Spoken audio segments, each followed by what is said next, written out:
le cours de pneumothorax. Donc, les objectifs de ce cours, on va définir ensemble c'est quoi un pneumothorax.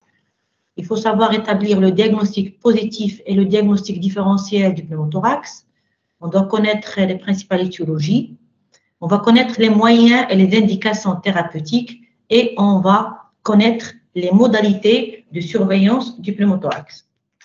Donc, le plan de ce cours sera le suivant. Donc, après une petite introduction, on va définir cette maladie, un rappel sur la physiopathologie.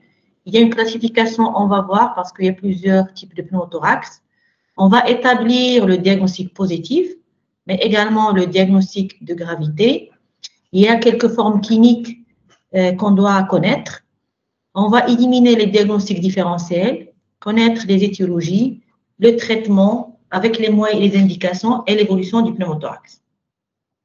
Donc, il faut savoir que le pneumothorax, c'est une urgence médicale. Donc, la prise en charge doit être rapide.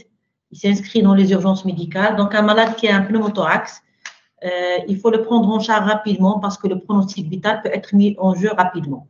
Il s'agit d'une pathologie qui est fréquente. Vous voyez, mais l'incidence, un pneumothorax spontané primitif, il y a 8 à 18 cas sur 100 000 habitants chez les hommes et 2 à 6 cas sur 100 000 habitants chez les femmes. Le pneumothorax secondaire, il est plus fréquent parce que secondaire, généralement, on va voir les étiologies secondaires à des traumatismes type accident de la voie publique. Et on note qu'il y a l'incidence qui est plus élevée chez l'homme que chez la femme, probablement due au tabagisme qui est fréquent chez l'homme, mais actuellement, l'incidence, elle est presque la même. Donc, c'est quoi un pneumothorax? Le pneumothorax se définit par la présence d'air dans la cavité pleurale. Donc, voici une photo du thorax. Je ne sais pas si vous voyez le curseur. Il y a deux plèvres. Une plèvre pariétale qui est collée à la paroi, c'est pour ça qu'on l'appelle plèvre pariétale, et une plèvre viscérale qui est collée au viscère qui est le poumon. Entre les deux, il y a un espace virtuel qu'on ne voit pas, ni à l'imagerie, ni sur le plan, si on fait une autopsie. Mais lorsqu'il y a une brèche au niveau de la plèvre, que ce soit la plèvre viscérale, que ce soit la plèvre pariétale, il y a de l'air qui va être dans cette cavité pleurale et le poumon va être collabé, soit partiellement, soit complètement, selon l'importance de ce pneumothorax. Donc, sur cette diapositive, vous voyez que soit la plèvre viscérale, il y a une brèche, il y a de l'air qui vient directement de l'arbre bronchique qui va rentrer dans la cavité pleurale, soit une brèche au niveau de la plèvre pariétale. Au cours de l'inspiration, l'air va être aspiré de l'extérieur lorsqu'il y a une brèche de la plèvre pariétale et bien sûr de l'intérieur. Et vous voyez sur cette image qu'il y a un poumon qui est tout petit, collabé, avec parfois, ça dépend de l'importance du pneumothorax, les autres structures, que ce soit le médiastin, que ce soit le poumon collatéral, va être refoulé et repoussé. Tout ça, ça dépend de l'importance du pneumothorax. Donc, sur le plan physiopathologique, comme j'ai dit tout à l'heure, l'espace pleural normal est virtuel et on ne le voit pas, et il y a une pression négative. Lorsqu'il y a issue d'air dans la plèvre, que ce soit de la plèvre pariétale collée à la paroi ou de la plèvre viscérale, on aura une augmentation de la pression intrapleurale qui cause la rétraction élastique du parenchyme pulmonaire. Donc, vous voyez les conséquences physiopathologiques. C'est quoi? Ce collapsus pulmonaire va entraîner une hypoventilation alvéolaire, c'est-à-dire effet chaîne droit et gauche. On aura des territoires qui sont perfusés parce que la vascularisation n'est pas touchée, mais qui ne sont pas aérés, non ventilés. Conséquence, c'est une hypoxémie. Et vous savez que l'hypoxémie peut entraîner un syndrome de détresse respiratoire aiguë et le pronostic vital peut être mis en jeu pour ce patient qui a ce pneumothorax. Donc, comme vous ai dit, les objectifs et au cours du plan, il y a plusieurs types de pneumothorax. Donc, on distingue un pneumothorax spontané, les pneumothorax plutôt traumatiques et les pneumothorax iatrogènes. Quelle est la différence? Donc, un pneumothorax spontané, on a deux sous-types.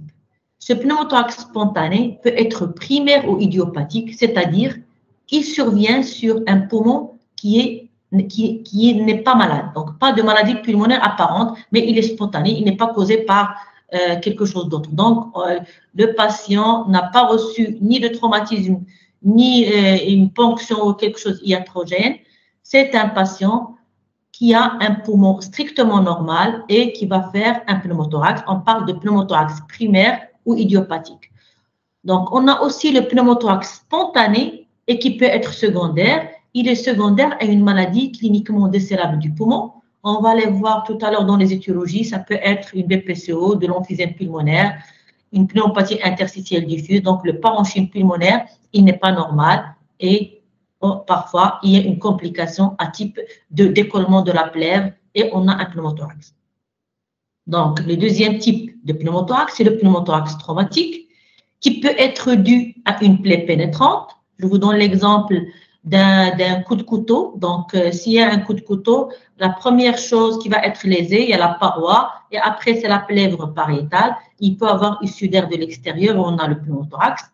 Parfois, on a un pneumothorax traumatique avec un traumatisme fermé, c'est-à-dire il n'y a pas une plaie, on ne voit rien, on ne voit pas d'orifice.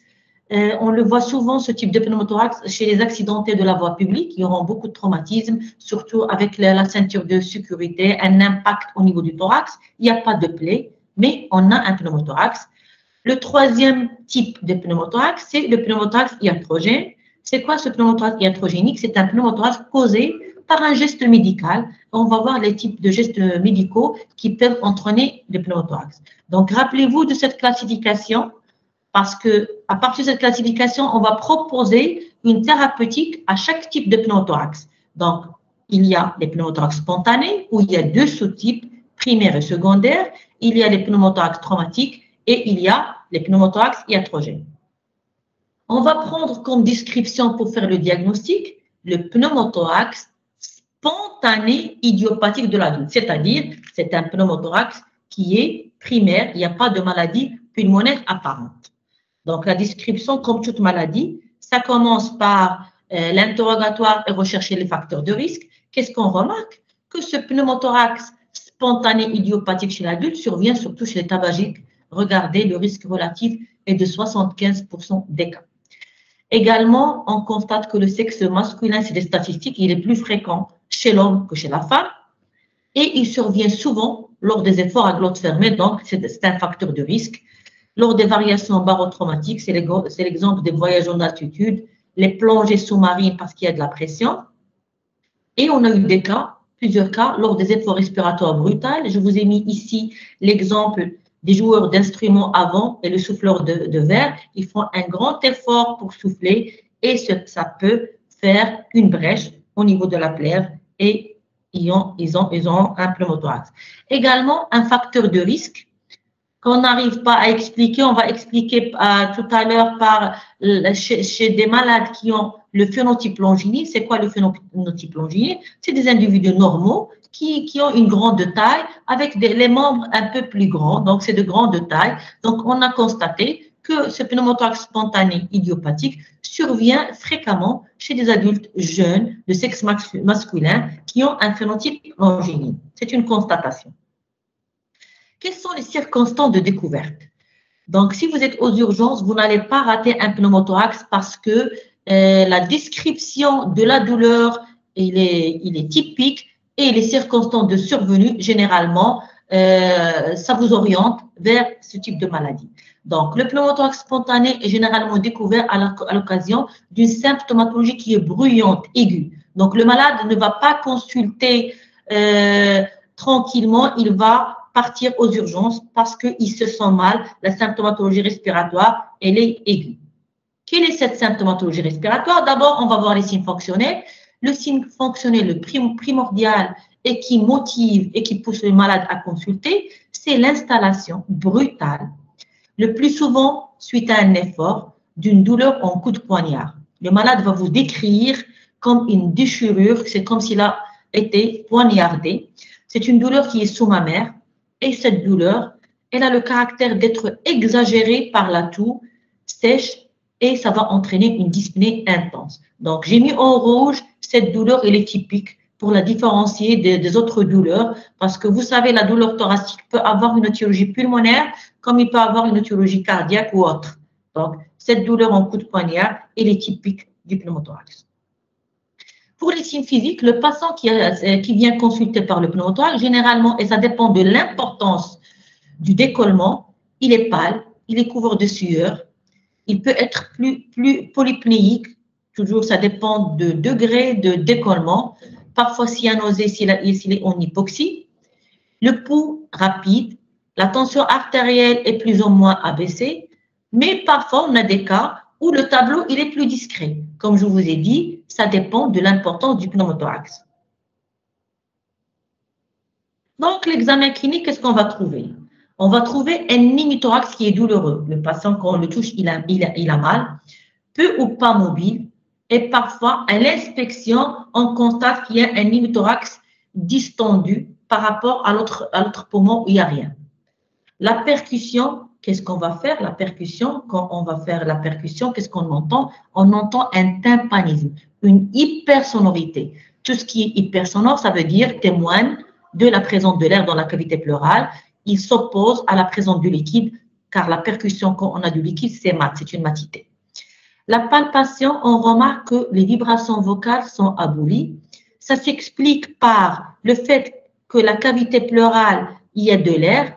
Le poumon, il est ratatiné, il est plus loin de la paroi. Et quand vous mettez les bras pour la palpation, pour recueillir les vibrations vocales, le poumon, il est très loin, donc on n'a pas, les vibrations vocales, ils ne sont pas ressenties. La même chose à l'auscultation. On aura une abolition des nervures vésiculaires parce que le poumon, il est poussé, il est ratatiné et l'espace entre la paroi pour arriver à la plèvre viscérale qui est au niveau du poumon est tellement grande qu'à l'auscultation, on n'entend pas les murmures vésiculaires. Donc, si vous avez ces trois signes, hypersonorité à la percussion, une abolition des vibrations vocales à la palpation et une abolition du murmure vésiculaire, on est dans le cas d'un syndrome d'épanchement pleural aérien. Donc, devant ce tableau clinique, qu'est-ce qu'il faut faire? Il faut confirmer ce syndrome d'épanchement aérien par une radiologie. Et le premier examen nécessaire et suffisant pour le diagnostic, c'est la radiographie thoracique de face en inspiration. Donc, vous êtes devant un malade qui vous rapporte qu'il a une douleur d'installation brutale, en coup de poignard, vous trouvez qu'à l'inspection, votre malade ne va pas bien, il est pâle, il peut être cyanosé, et à l'examen, vous trouvez un syndrome d'épanchement aérien. La première des choses à demander, c'est une radiographie thoracique de face en inspiration, et il va vous poser le diagnostic, et il le confirme. Comment on confirme ce pneumothorax? Il va se voir comme étant une hyperclarté avasculaire, vous ne voyez pas les vaisseaux et qui est généralement périphérique, et vous allez voir le poumon qui est collabé. Le parenchyme pulmonaire, oui, il est clair, mais on arrive à voir des vaisseaux. Mais le pneumothorax, c'est une hyperclarté avasculaire. Vous n'allez pas voir le vaisseau et vous allez voir le poumon qui est refoulé vers le médiastin. Là, sur cette diapositive, je vous ai mis une image d'un cliché thoracique, bien sûr, de face en inspiration. Je vous ai mis une flèche. Cette flèche, c'est le poumon.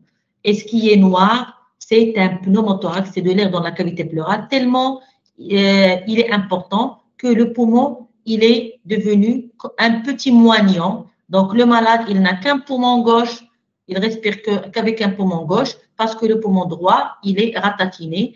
Et là, sur ce cliché thoracique, il y a un niveau, il y a une ligne, il s'agit d'un hydropneumothorax. Donc, il y a du liquide qui est en bas, il y a une ligne qui sépare l'air qui est plus léger qui est en haut. Donc, on est devant un hydropneumothorax, c'est plus grave. Parfois, on a un pneumothorax tout court, parfois, on a un hydropneumothorax qui peut être carrément un hémopneumothorax, saignement au niveau de la cavité thoracique.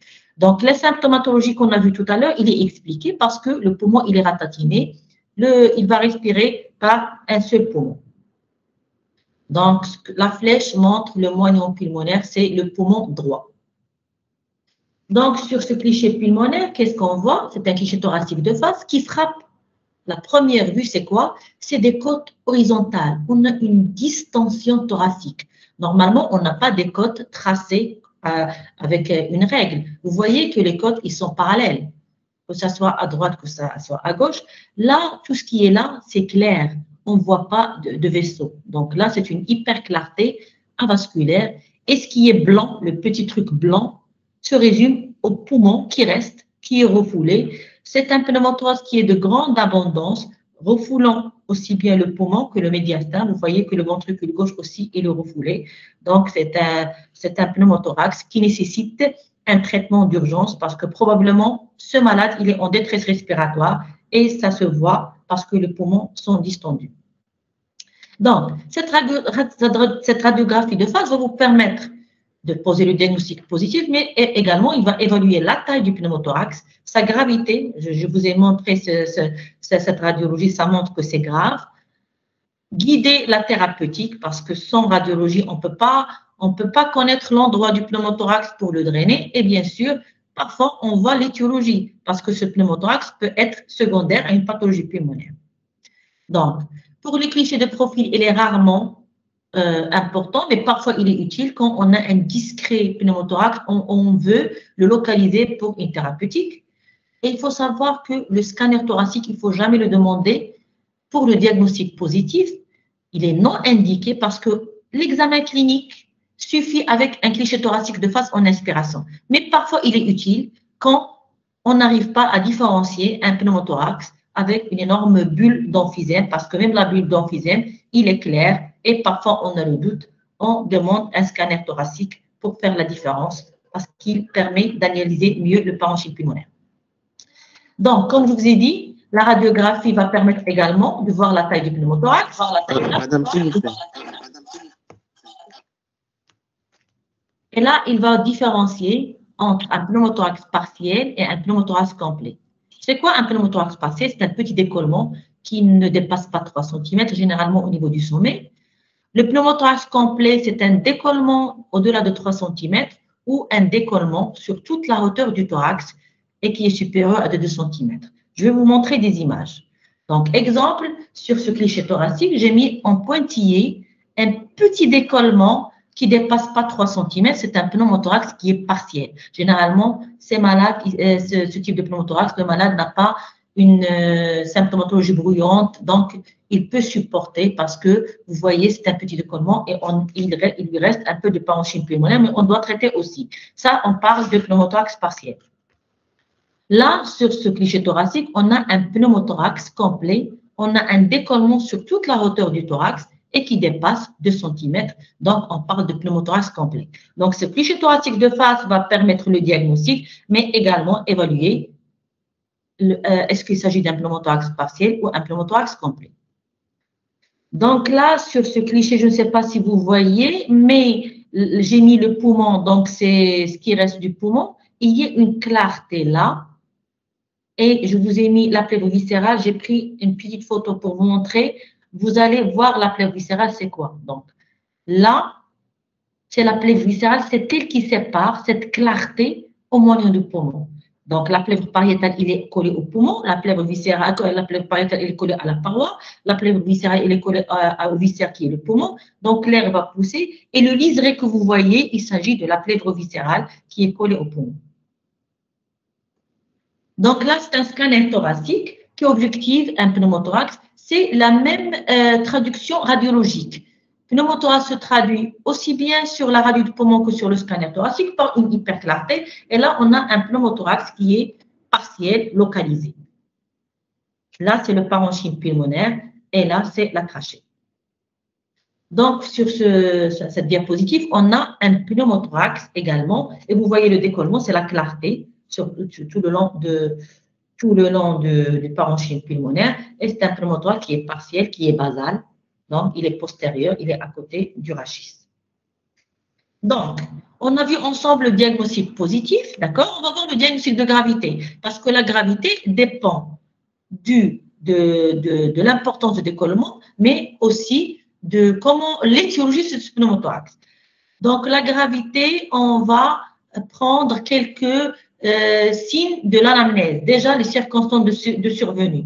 Un pneumothorax qui survient lors d'un traumatisme thoracique, d'un accident de la voie publique, il est grave parce qu'il peut avoir d'autres lésions à côté. Et bien sûr, un pneumothorax sur un poumon sain, ça n'a pas le même degré de gravité qu'un pneumothorax sur un poumon pathologique. Un pneumothorax chez un patient qui a un poumon déjà qui n'est pas de bonne qualité, il y a de l'emphysème, ou bien il y a une tumeur, ou il y a une autre maladie, une pneumopathie interstitielle diffuse, il est plus grave parce que les symptômes seront plus graves.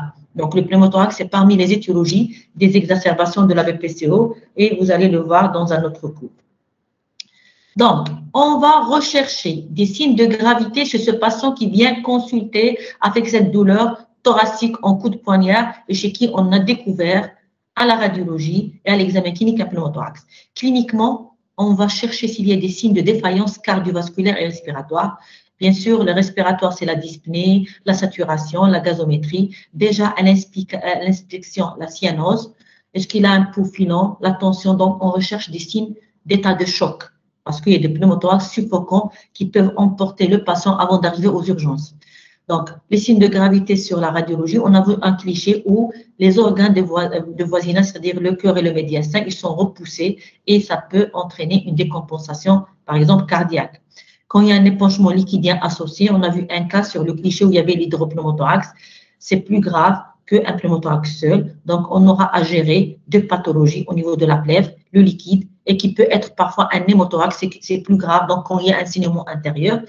Et bien sûr, les signes de gravité des lésions parenchymateuses. S'il y a un poumon de mauvaise qualité, c'est l'exemple des pneumopathies interstitielles diffuses, des fibroses. Donc, la qualité du poumon ne va pas permettre un retour de poumon rapidement pour soulager ce patient. Donc, c'est des signes de gravité clinique et radiologique. Également, il y a la biologie. On a vu cliniquement la cyanose à dyspnée. On va la confirmer par une saturation et bien sûr, les gaz du sang qui vont noter une hypoxie. La numération, on la demande, bien sûr, systématiquement si on a un hydropneumothorax, surtout dans le cadre d'un traumatisme thoracique, on a peur d'un pneumothorax et s'il a une anémie aiguë, il faut le perfuser. Et l'électrocardiogramme pour voir s'il y a un retentissement sur le cœur, si c'est un pneumothorax qui refoule de manière importante les cavités cardiaques. Donc, on a vu le diagnostic de gravité clinique, radiologique et biologique. Il faut savoir qu'il y a des formes cliniques. Il y a des pneumothorax frustes, donc c'est des formes mineures, asymptomatologie discrète. On a eu des cas, on a découvert radiologiquement un pneumothorax, un petit décollement, lors de, je ne sais pas, dans d'examen d'embauche, une radiographie d'embauche, ou un patient qui fait une radiographie thoracique pour une chirurgie quelconque, et on découvre qu'il y a un décollement. Donc, c'est une forme mineure, sans douleur, sans rien, donc de découverte fortuite, mais c'est très rare. Les formes graves, c'est des formes spectaculaires, c'est la forme suffocante. Vous avez un malade qui est cyanosé, en apnée, en état de choc. Les formes graves également, les hémopneumothorax, parce qu'il y a l'hypoxie également, il y a quoi, l'anémie, parce que le malade, il saigne à l'intérieur de la plèvre. Il y a parfois, comme je vous ai dit tout à l'heure, les formes foudroyantes mortelles. C'est le cas de certains pneumothorax sur des poumons pathologiques. Également, parfois, on a des pneumothorax bilatérales. Donc, le malade, il n'aura même pas un seul poumon pour respirer. Donc, les deux poumons sont décollés et ça donne une asphyxie. Et parfois, les malades décèdent rapidement. C'est surtout dans les cadres de certains traumatismes thoraciques. La gravité est fonction de la brutalité et de l'importance du pneumothorax, de l'état de poumon, comme je vous ai expliqué, et de l'existence d'autres défaillances viscérales. Un pneumothorax qui survient chez un patient qui a une insuffisance cardiaque, il est plus grave si le patient n'a pas de pathologie cardiovasculaire. Donc, on a vu les formes cliniques frustes, les formes cliniques graves, et parfois vous avez des formes localisées ou partielles, uniques, localisées au sommet. On a eu une image, un décollement au niveau du sommet, parfois au niveau axillaire ou bien à la base ou médiastinale. Ça peut être des pneumothorax multiples, cloisonnés ou étagés. Ça nous pose problème surtout pour le traitement, le drainage. Donc, pour drainer des poches, c'est un peu difficile. Et bien sûr, on peut avoir des formes bilatérales et c'est des formes qui rentrent dans les cas des formes graves. Donc, Devant toute pathologie, il faut éliminer le diagnostic différentiel. Ça peut être clinique et ça peut être radiologique. Dans le cas du pneumothorax, on a vu le signe fonctionnel qui motive la consultation ou l'hospitalisation, c'est une douleur thoracique. Et la douleur thoracique aiguë peut être causée par une autre maladie, par exemple une pathologie cardiovasculaire type infarctus du myocarde, une embolie pulmonaire. Également, une dyspnée aiguë peut être causée par une pathologie cardiovasculaire ou autre métabolique, par exemple une décompensation acidocétosique. Donc, il faut penser à ces diagnostics différentiels pour les éliminer. Et j'insiste toujours pour dire que la douleur du pneumothorax, c'est une douleur qui est typique, intense, déchirure en coup de poignard. Sur le plan radiologique, le diagnostic différentiel se pose surtout devant un pneumothorax localisé. Quand il y a un pneumothorax qui est dans de la grande cavité, on arrive à voir le moignon, on arrive à voir la plaie viscérale et on arrive à voir que c'est une clarté avasculaire, il n'y a pas de vaisseau, donc il n'y a pas de doute. Le diagnostic radiologique se pose quand le pneumothorax il est au niveau du sommet localisé ou axillaire. Dans ce cas, on peut avoir des doutes sur un kyste aérien ou une grosse bulle. Et on a vu que le scanner thoracique peut nous faire la différence. Et quand on a une clarté au niveau de la base gauche, on peut discuter également une hernie diaphragmatique parce qu'à gauche, il y a de l'estomac et quand il y a une hernie diaphragmatique, c'est également c'est une clarté. Mais c'est rare. Donc, on peut généralement poser le diagnostic avec la clinique et avec une radio thoracique de face. Donc, si on a un doute, il faut demander un scanner thoracique. Voici un scanner thoracique qui vous montre une bulle d'emphysème géante. Donc, c'est l'intérêt de la TDN. Sur la radiographie, le poumon, il était tout noir. C'était un malade qui avait une BPCO. On n'arrivait pas à différencier entre une bulle d'emphysème et un pneumothorax. Les deux sont clairs. L'intérêt du scanner thoracique qui montre que c'est une clarté en plein parenchyme. Donc, je reviens à la définition. La clarté et l'air du pneumothorax, c'est au niveau de la cavité pleurale, pas au niveau du parenchyme pulmonaire. Donc, c'est la plèvre. À l'intérieur de la plèvre, il y a de l'air. La bulle d'emphysème, c'est de l'air au niveau des bulles à l'intérieur du parenchyme pulmonaire. Donc, le traitement, ce n'est pas le même. C'est pour ça qu'il faut faire la différence entre une bulle d'emphysème géante quand il y a un doute et un pneumothorax et il ne faut pas hésiter à demander un scanner thoracique. Donc, on a vu les diagnostics différentiels, on a vu déjà la classification au départ, donc ça sera facile pour nous de faire le diagnostic étiologique. Donc, on a vu qu'il y a 3 types de pneumothorax. Le pneumothorax spontané primaire ou idiopathique, le pneumothorax spontané secondaire, le pneumothorax traumatique et le pneumothorax iatrogène. On va voir les étiologies ensemble de chaque type de pneumothorax. Donc, pour le pneumothorax spontané primaire ou idiopathique, c'était notre type de description tout à l'heure quand on a parlé de diagnostic positif.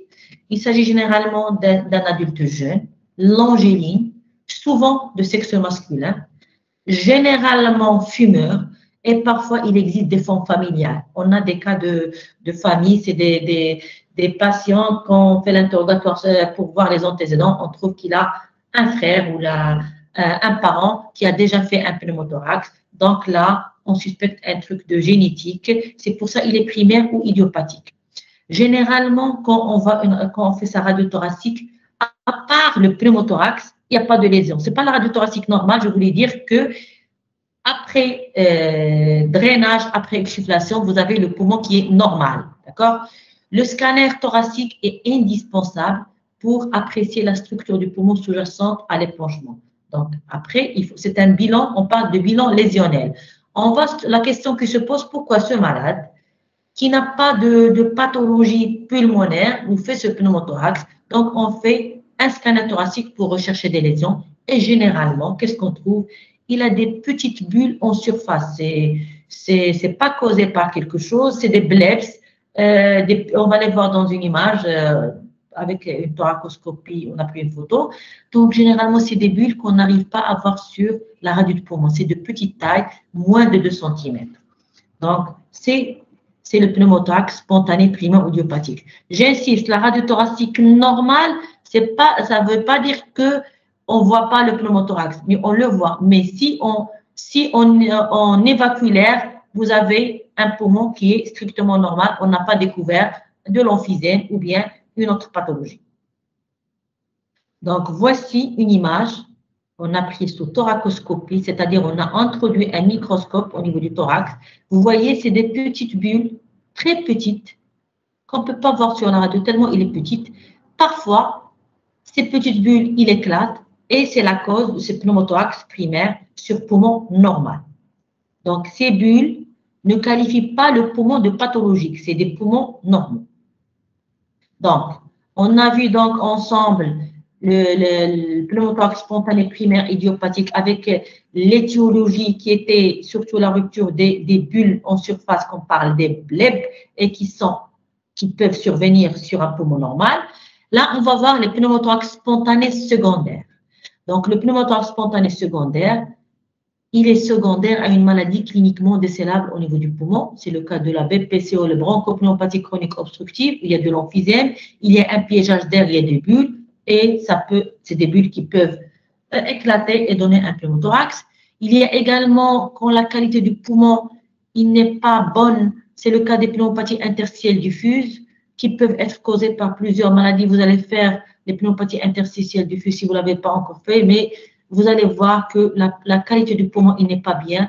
Il y a des maladies comme l'histiocytose pulmonaire qui est dans ces PID. C'est des étiologies des PID, la fibrose pulmonaire, les pneumocoses, la pneumoconiose, la sarcoïdose. C'est parmi les étiologies des pneumopathies interstitielles diffuses. Mais c'est des pneumothorax qui surviennent sur une PID dont l'étiologie peut être une de ces étiologies que j'ai mis ici. Pneumopathie infectieuse. Il faut savoir qu'il y a certains germes comme le staphylocoque et le Klebsiella, c'est des germes nécrosants. Donc, les lésions pulmonaires, quand il va entraîner une pneumopathie, donc il y a des cavités et ces cavités peuvent éclater et on a eu des pneumothorax causés par des maladies bactériennes, une staphylococcie pulmonaire ou bien du Klebsiella ou bien des anaérobies. Également, la tuberculose, l'aspergillose pulmonaire invasive peut entraîner pneumothorax. Je vous explique pourquoi la tuberculose. Je crois que professeur Abid vous a déjà fait le cours. Il y a de l'imagerie, vous pouvez avoir un infiltrat, vous pouvez avoir une caverne et cette caverne, parfois, il peut éclater et on a un pneumothorax. Donc, parfois, le malade vient pour un pneumothorax et on trouve que c'est un patient qui a une tuberculose pulmonaire. Quand on traite le pneumothorax, on fait apparaître une caverne. Également l'aspergillose, qui est une mycose qui survient sur des cavités détergées. L'hydatidiose pulmonaire également, et l'infection à pneumocystis carinii, donc fait partie des pneumopathies infectieuses qui peuvent être l'étiologie d'un pneumothorax spontané secondaire. La mucoviscidose, vous la connaissez, c'est une maladie génétique qui peut toucher plusieurs organes et le pneumothorax peut être inaugural. Donc, c'est une maladie génétique qui touche 10%. Le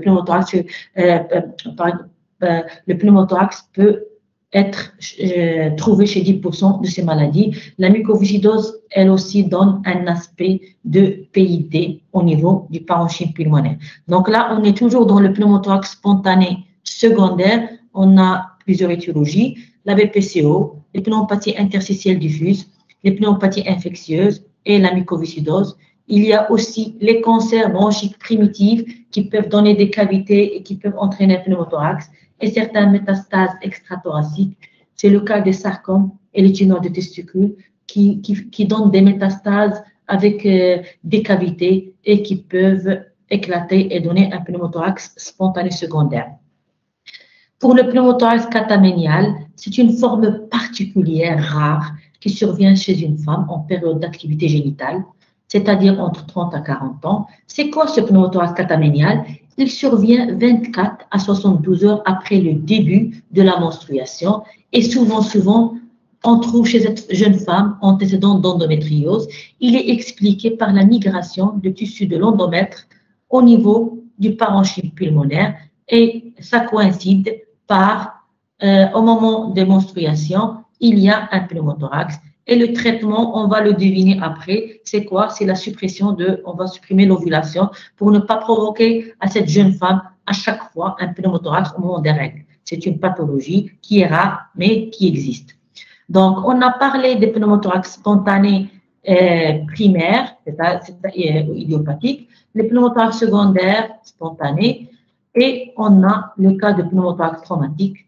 Exemple, les plaies thoraciques, un coup de couteau, une agression, blessure par balle, d'accord, au cours d'un accident de la voie publique, et là, on aura un pneumothorax traumatique fermé. Le pneumothorax iatrogène, il est causé par quelqu'un. Donc, iatrogène, c'est nous, on a créé ce pneumothorax en voulant faire un geste ou bien un traitement. C'est le cas des ponctions de transthoracique, ça nous arrive souvent.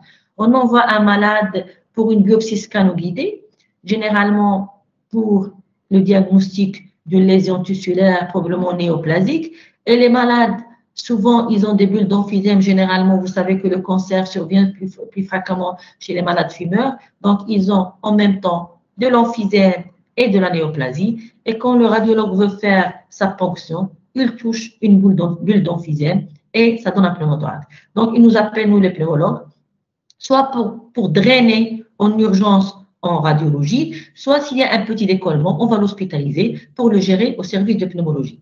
Également, on a eu pas mal de cas où pneumothorax iatrogène causé par la pose de voie veineuse, ou bien une ponction ou biopsie pleurale, ou lors d'un barotraumatisme. Donc là, on a vu ensemble les différentes étiologies d'un pneumothorax. Là, c'est une image. Vous voyez la différence entre un pneumothorax secondaire sur un poumon emphysémateux. Je reviens sur l'image de pneumothorax primaire. Vous voyez la petite bulle, c'est les blebs, c'est tout petit, contrairement aux bulles d'emphysème chez un patient emphysémateux. Là, c'est un pneumothorax qui est secondaire. Le poumon, il est pathologique. Donc, le fait que cette bulle éclate, ça nous a donné ce pneumothorax. Donc, le traitement. Donc, on a dit dès le départ, il s'agit d'une urgence thérapeutique avec un tableau brouillon. Il faut traiter. On va voir ensemble quel est le but, quels sont les moyens, les indications et bien sûr les modalités communes à tous les pneumothorax, quel que soit le type. Donc, le but, bien sûr, on doit ramener et garder notre poumon à la paroi en évacuant de l'air. Donc, en évacuant de l'air, la plèvre pariétale va revenir à la paroi. La plèvre viscérale va se rapprocher de la plèvre pariétale et le poumon reprend sa forme. On doit traiter la lésion causale. On a vu plusieurs étiologies, donc il faut les traiter. Sinon, on ne peut pas avoir un poumon à la paroi et bien sûr éviter les récidives. Malheureusement, le pneumothorax a tendance à récidiver même si on le traite. Donc, les moyens qu'on a, on peut s'abstenir, c'est-à-dire préconiser l'abstention thérapeutique avec repos, oli et oxygène. On peut faire une exsufflation avec un trocar, c'est-à-dire mettre un trocar et évacuer l'air, donc sans laisser le trocar à l'intérieur, ou bien le drainage thoracique qui se fait au niveau du 4e ou 6e espace intercostal sur la ligne axillaire à l'aide d'un pleurocathéter ou un drain de monode. Et ce drain doit être surveillé de façon plus quotidienne. On va voir, parce que la surveillance du drain, c'est très important pour voir quand est-ce qu'il y aura plus de bullage, donc qui signifie que le poumon il est revenu à la paroi. Parfois, on a recours à une thoracoscopie et en dernier recours, on peut demander carrément une chirurgie. On va voir, on a vu les moyens, on va voir les indications. Donc, sur cette image, je vous ai mis comment on draine. Donc, vous voyez, en axillaire, on fait monter le drain. Donc, on est dans la cavité pleurale. Donc, on va faire une petite incision, bien sûr sous anesthésie locale. Le malade, il est réveillé. On fait une anesthésie locale. On fait une petite ouverture et on introduit notre drain en haut. C'est un drain où il y a des petits trous et qu'on va rattacher à un truc de siphonnage pour vider l'air pour que le poumon revienne à la paroi. Donc là, c'est une image après drainage. Donc après drainage, le drap reste à demeure. Bien sûr, on fait des soins. Ça sera, bien sûr, il faut éviter les infections et les suppurations de l'incision où on a mis parce qu'on risque, si on ne travaille pas avec les mesures d'asepsie, on risque d'entraîner une pleurésie purulente parce que c'est un corps étranger à l'intérieur de la cavité pleurale. Donc, voici un médecin qui est en train de faire un pleurocat pour un malade. Donc, vous voyez, il y a un pleurocat qu'il va rattacher à un drain et qui va le mettre avec une aspiration pour aspirer l'air. Généralement, l'aspiration est mise dans un bocal où il y a du liquide. Comme ça, on surveille la venue de l'air. Quand le malade respire, il tousse, on a un bullage. Donc, parce qu'il y a de l'air au niveau du liquide, le bullage d'air. Donc, on a vu les moyens. On va voir ensemble quelles sont les indications. Les indications dépendent du type de pneumothorax.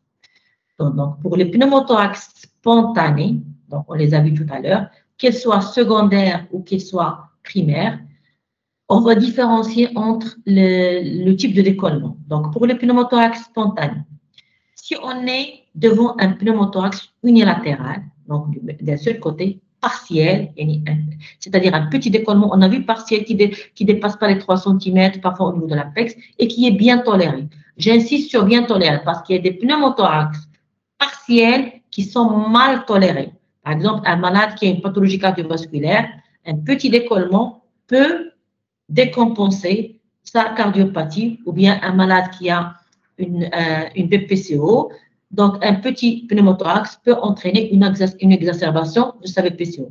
Là, je parle du pneumothorax unilatéral partiel bien toléré. Qu'est-ce qu'on va indiquer chez ce patient? Abstention thérapeutique, c'est-à-dire on ne va pas toucher ce malade, on va lui dire de se reposer au lit et on va lui mettre de l'oxygénothérapie, parfois à forte débit, et on le laisse et on surveille s'il y a une résorption. Parfois, pour ce type de pneumothorax, on fait une simple exsufflation avec un trocar de puce. Donc, on va faire une petite aiguille, donc il n'y a pas d'incision, et on va aspirer la petite quantité d'air qui existe. Donc, là, c'est un patient qui a un pneumothorax partiel, il est bien toléré. Il faut savoir, même si ce pneumothorax, il est unilatéral, partiel, bien toléré, parfois on a recours au drainage s'il y a aggravation, c'est-à-dire on a surveillé ce patient, on a préconisé l'abstention ou l'exsufflation et on constate qu'il s'est aggravé. Donc, il faut drainer, il faut mettre un drain. Donc, il est indiqué pour ce type de pneumothorax s'il y a une aggravation qui soit clinique ou radiologique. Donc, clinique, il décompense ou radiologiquement, on voit que le pneumothorax qui était partiel devient presque total. Sinon, après 5 à 10 jours de surveillance bien tolérée, on constate que le poumon, il n'y a pas de retour à la paroi. Donc, on va drainer et ce drain sera maintenu tant que le bullage persiste. Vous allez me dire c'est quoi le bullage? Je vous ai expliqué que ce petit drain, parfois il est gros, on le met dans un type d'aspiration, il y a de l'eau et quand le malade a toujours de l'air dans sa cavité pleurale, il va être aspiré, on voit le bullage, c'est ça les bulles d'air. Une fois il n'y a plus de bullage, on va se dire, oui, il n'y a plus d'air dans la cavité pleurale. Qu'est-ce qu'on va faire? On suspecte qu'il y a un retour du poumon à la paroi, mais on ne va pas se précipiter pour enlever le drain. On va clamper, c'est-à-dire fermer le drain. On va le clamper, mais il est toujours dans la cavité pleurale pendant 24 à 48 heures et on surveille. S'il n'y a pas de décollement après 24 à 48 heures, cliniquement et avec la radio, c'est-à-dire le poumon est toujours à la paroi, dans ce cas, on retire le drap puisque le poumon est toujours à la paroi et on laisse notre patient retourner chez lui, bien sûr, avec des conseils. Donc là, on a vu comment traiter un pneumothorax unilatéral partiel bien toléré. On a deux choix, l'abstention, l'oxygénothérapie ou l'exsufflation, mais une fois on constate qu'il n'y a pas de retour du poumon à la paroi, il y a une aggravation, que ce soit clinique ou radiologique, il ne faut pas hésiter à drainer le patient. Donc, pour les pneumothorax unilatéral partiel mal toléré, toujours on est dans le pneumothorax spontané, c'est le drainage thoracique d'emblée. Même s'il est partiel, on doit drainer, on doit sauver ce patient parce qu'il est en détresse. Il est mal toléré, ce pneumothorax. Pour le pneumothorax unilatéral total, on ne se demande même pas s'il est toléré ou pas. Il faut drainer parce que sans le drainage thoracique, on n'aura jamais le poumon qui revient à la paroi parce que le décollement, il est total.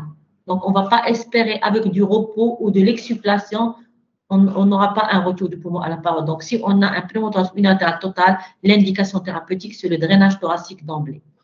Quand on a un pneumothorax bilatéral, le pronostic vital, il est mis en jeu. Dans ce cas, il faut drainer les deux côtés, mais qu'est-ce qu'on fait? Parce qu'un opérateur ne peut pas drainer des deux côtés rapidement. Pour sauver le patient, on met une aiguille d'exsufflation d'un côté et on draine un côté. Quand on termine le premier drainage, on redraine de l'autre côté. Donc, l'intérêt, c'est que notre patient respire. D'accord? Donc, on va faire à la va-vite une aiguille d'exsufflation, c'est rapide. Par contre, un drainage thoracique, c'est un geste qui demande un peu de temps, de l'asepsie, faire de la xylocaïne, faire une petite incision. Donc, ça demande du temps. On doit être rapide, le pneumothorax bilatéral. Quand on a un hémopneumothorax par rupture des brides, généralement, soit des brides, on va faire un bride, c'est quoi? C'est la ligne, la ligne qui sépare une bulle d'emphysème. Donc, parfois, il y a une rupture et on a un hémopneumothorax. L'hémopneumothorax, c'est une urgence vitale. Il faut drainer en même temps que la correction, bien sûr, de l'éventuelle hypovolémie parce qu'il y a un saignement. Parfois, carrément, on a recours à une chirurgie d'hémostase, si aggravation ou non amélioration. Donc, pour le pneumothorax traumatique, le drainage thoracique doit être pratiqué d'emblée en même temps que le traitement médical ou chirurgical des lésions associées. C'est le cas des accidents de la voie publique. Donc, il y aura plusieurs points d'impact cérébral, abdominal et parfois, ils ont des pneumothorax. Donc, il faut faire à la va-vite tout. Donc, il faut drainer. Pour le pneumothorax iatrogène causé par personnel médical, donc lors d'une ponction pleurale, je dis ponction transpariétale ou la pose de cathéter. Dans ce cas, si ce pneumothorax iatrogène, il est bien toléré partiel, c'est le repos au lit ou l'oxygène. Généralement, c'est ce qu'on fait pour les malades chez qui on a fait une ponction transpariétale à visée diagnostic d'une tumeur et il y a un petit décollement.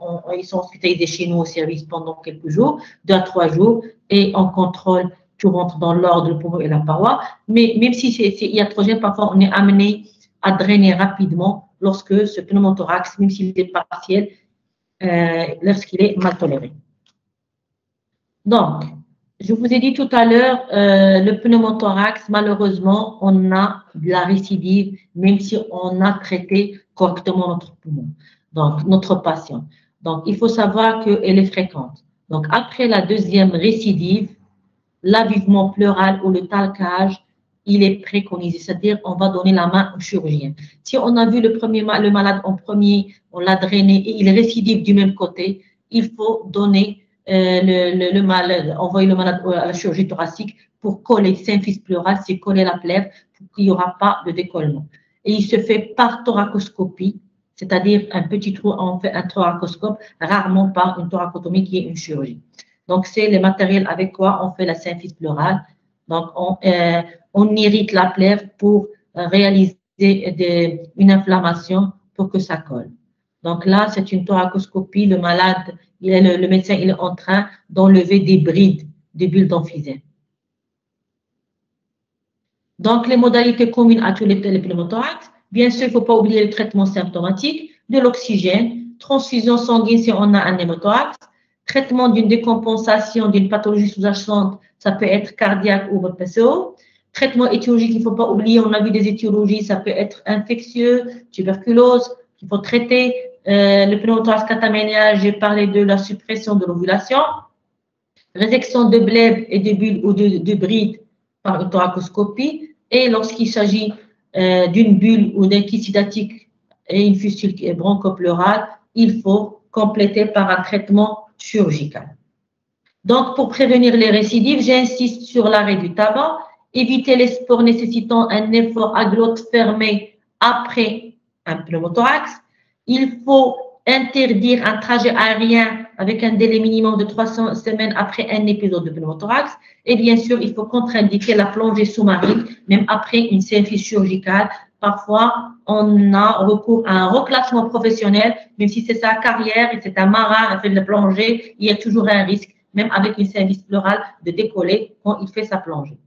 Donc, bien sûr, la surveillance après traitement, surveiller le malade cliniquement et bien sûr avec la paraclinique. Cliniquement, bien sûr, les constantes et la paraclinique, la radio thoracique pour voir si on a bien positionné notre drain, est-ce que notre poumon, il y a un retour à la paroi. Et bien sûr, la saturation chez les malades qui ont des insuffisances respiratoires, faire une gazométrie. Donc, toujours dans le traitement, on a mis un drain, il faut le surveiller, voir si ce drain il est perméable, donc surveiller le bullage. La quantité et l'aspect du liquide collecté si on est devant un hydropneumothorax. la position du drain sur un cliché pulmonaire. Parfois, le drain, il est mal positionné. On retire le drain pour qu'il soit en pleine cavité pleurale. Et bien sûr, l'orifice du drain, on doit le surveiller pour éviter l'infection par des soins locaux. Donc, l'évolution. Il faut savoir que l'évolution, généralement, il est favorable immédiatement sous traitement. Donc, une fois on met le drain, le retour rapide ou progressif du poumon à la paroi en quelques jours. Parfois, on a une évolution défavorable d'un pneumothorax, suffocant déjà d'emblée, ou bien un pneumothorax chronique, le poumon, on n'arrive pas à le redécoller, il reste collabé. Dans ce cas, c'est le chirurgien qui va intervenir. Et parfois, quand on a un pneumothorax qui se complique par des dépenchements liquidiens, sérofébrinaux, hématico-purulents. Donc là, on aura surtout, on a peur des pathologies, des infections nosocomiales. Donc, on draine les patients au service. Donc, il faut travailler dans l'asepsie parce qu'on peut avoir ces complications. À long terme, on a peur de la chronicité, donc le poumon qui ne retourne pas à la paroi, et de la récidive. Et vous voyez le pourcentage de récidive. Ça peut aller jusqu'à 83% à la troisième fois de récidive. C'est pour ça qu'il faut donner la main au chirurgien thoracique quand on a une deuxième récidive. Après la deuxième récidive, il faut conseiller l'avènement pleural. Je vous remercie.